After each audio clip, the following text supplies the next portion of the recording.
বিপ্লবে বাচ্চারা গুলির সামনে জীবন দেয় আর মুরব্বীরা পদ ভাগাভাগিতে মেতে ওঠেন বলে মন্তব্য করেছেন বৈষম্যবিরোধী ছাত্র আন্দোলন আহ্বায়ক হাসনাত আব্দুল্লাহ। শনিবার সকালে রাজধানীর জাতীয় শিক্ষা ব্যবস্থাপনা একাডেমিতে শিক্ষা অধিকার সংসদ আয়োজিত এক আলোচনা সভায় তিনি একথা বলেন। বৈষম্যবিরোধী ছাত্র আন্দোলনের আহ্বায়ক বলেন, বাচ্চারা গুলির সামনে জীবন দেয় আর বিপ্লবের পর মুরব্বীরা পদ ভাগাভাগি করেন।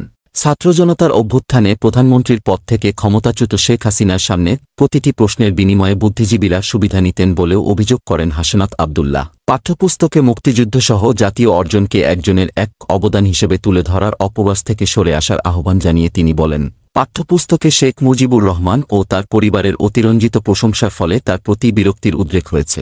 হাসনাত আব্দুল্লাহ বলেন, তরুণরা শুধু ইতিহাসের পাঠক নয়, এবার তারা ইতিহাস সৃষ্টি করেছেন। তাই ইতিহাসে যার যে অবদান পাঠ্যপুস্তকে তা যথাযথভাবে তুলে ধরতে হবে।